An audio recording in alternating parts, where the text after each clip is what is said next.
Alright guys, so today we're going to talk about slope and rate of change. So over the last couple of days we talked about the distance formula. Remember that the distance formula is distance is equal to rate times time. Well, we know what distance is, we know what time is, and it's this rate. So rate is really, in its bare sense, getting from one point to the other. So now I'm going to bring you guys back and introduce something called slope. Slope is basically the same thing as a rate, but more importantly it's a rate of change, and the rate of change is used from situations, but in this case we're going to use slope for a graph. The most important thing about slope is that I want you to remember that slope is always going to be some type of unit rate. Okay, so on the please add this to your WIS and keep it in your composition book. Slope is the rate of change. Here I have a triangle and a triangle. Triangle in math literally means delta, in this case delta y divided by delta x. Delta just means changing, and we'll talk more about it in class, but Delta Airline used their slogan used to be Delta, changing the way we fly. So this is the change in y divided by the change in x. Okay, next we're also going to use a slope triangle. You can only use a slope triangle on a graph. It works for all quadrants. But slope is the change in y divided by the change in x. Luckily, when you have a graph, it's really easy to find one point on the graph to the other. All you gotta do is find the vertical change first and then the horizontal change second. I just want you guys to remember this. It's kind of like walking up a steps or set of stairs, or walking down a step. So from here, if I wanted to, I could do the same thing, do the same slope, and it will always give me the point on a line. The reason why we use slope is to get from one point of the line to another, and it will always be on that. And slope is just giving us that unit of change from one point to the other. Next we have our first example. So here we have toothpick squares. We'll probably go over this in class as example, but on the camera right now you'll see the number of squares and the number of toothpicks. So here I know that for one square I have 4 toothpicks. Kind of makes sense. For 2 square I have 5, 6, 7. I have 7 toothpicks, and then so forth and so forth. They'll ask you to find the slope on this graph. To find the slope on a graph, we're going to use the slope triangle. This is the first method of finding slope. We find one point on the graph, find a second point on the graph, and then we find I'm going to draw it on the graph for you to see, change in y over the change in x, and write equal. So the change in y is, if you're going back to the diagram there, we're going to find the number of jumps to get to the next one. So the change is 1, 2, 3. Draw my little triangle so you guys can see it. Okay, so that's a 1, 1, 2, 3. That's a change of 3. And then the change over here in my x, going over once, that's 1, is 1. Okay, so that my slope here is 3 over 1, or just 3.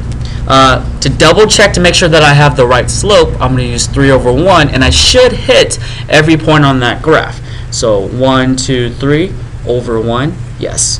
1, 2, 3 over 1, yes. One more time, 1, 2, 3 over 1, yes. So I know I have the right slope. My slope is 3. Let's go to the next example. Okay, finding the slope right here. Just another example on a graph.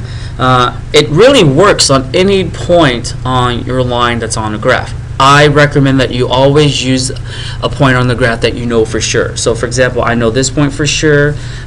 These right here, you can tell that they're not really on where they intersect, so I'm not really sure, so I'm going to use the points that I know for sure. That one, I know that one's at 0, 0. I know that one's 3, 2. So let's just do the one that I highlighted for you. So we're going to find the change in y first, and then we're going to do the change in x. Okay, 1, 2, so that's a change in 2, and then 1, 2, 3, that's a change in 3. So my slope is 2/3. In math slope, we use the letter lowercase m, 2/3. And we got to double check.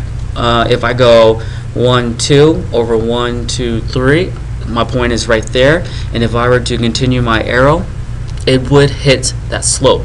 The cool thing about slope is it's positive, and you can work backwards and make it negative.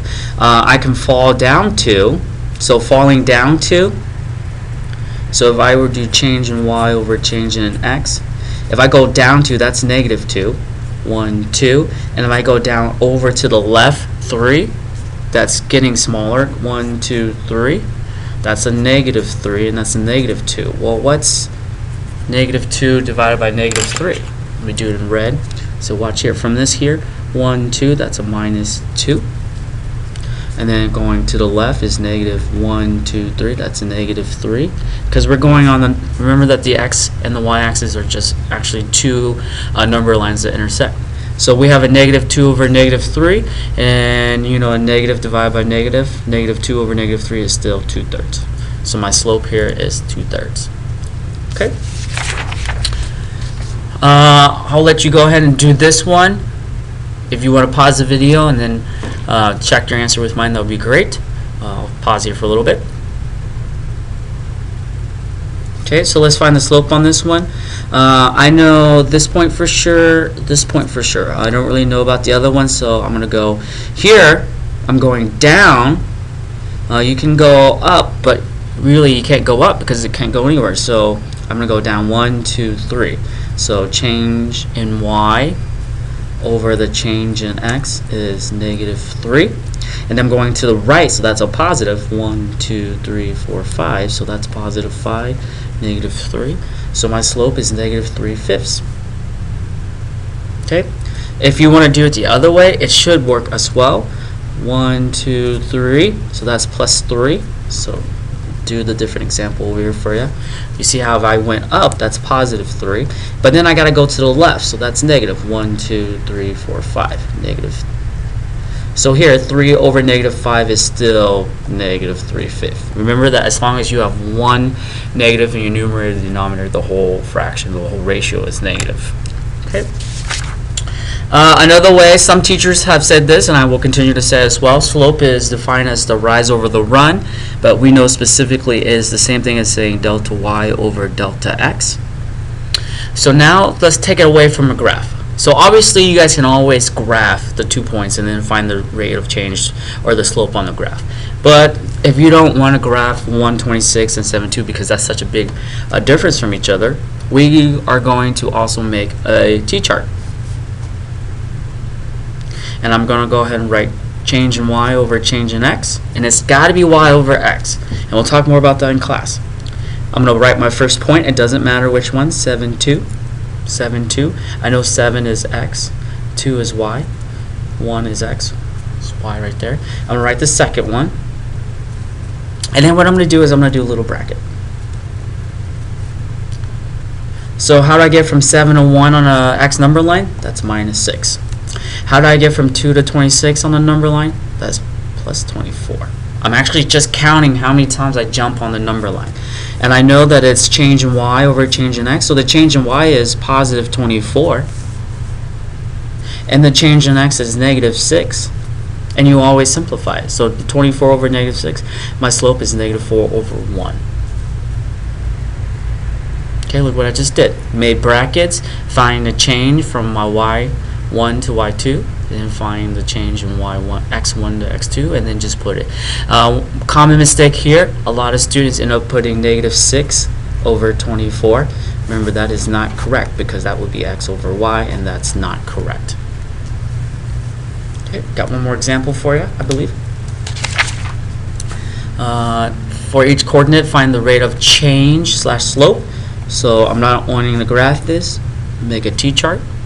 Here's x1, y1, x2, y2. And it doesn't really matter which one's x1 and y2 because eventually you'll get the same slope if you do it correctly. Negative 3, negative 3, negative 5, negative 9. Okay, these are just basically the order pair that I copied into my t-chart. How do I get from negative 3 to negative 5? Well, that's a minus 2. How do I get from negative 3 to negative 6? That is a minus 6. Okay. because basically we're just playing with two different number lines, negative 3 to negative 6. I'm not adding 6 because negative 3 plus 6 would be positive 3. I need a minus 6 to get into the more negatives. So what was slope defined as? Change in y over change in x. Change in y is negative 6. Change in x is negative 2. I simplify that down. Negative 6 over negative 2 is 3. Some students like to write it as a fraction, it's 3 over 1. This just means if I'm going to graph it somewhere, I'm going to go up 3 and over 1. Slope is just a unit of change, a unit of rate. It tells me how to move, kind of like our distance formula. Okay, last bit, a little common mistake. You already know it. Most students will do it perfectly here. Go negative 3, 4, negative 5, negative 9. Find the change in both. Negative 4 to negative 9 is negative 13. And then negative 3 to negative 2 is negative 2. So here we go. Common mistake. Most students will do this first. Change in y over change in x, but they actually just reverse it and write left to right. That'd be negative 2 over negative 13. Got to be careful. Got to check. This is not the change in y over and change in x. Negative 2 over negative 13 is actually change in x over change in y. So this would be wrong. Common mistake is students always put x over y for slope. Slope is not x over y. It's change in y over change in x. We can quickly go into the reason why. For example, if I have distance is equal to rate times time, to solve for rate, I divide both sides by time. This relationship here is called an independent variable over my independent variable. In other words, if I'm going to graph this, this is my y-axis over my x-axis. And really that's partly in summation y, in summary y, it's y over x. So that's all I have for you today. Make sure you whisk this and then we'll talk about it.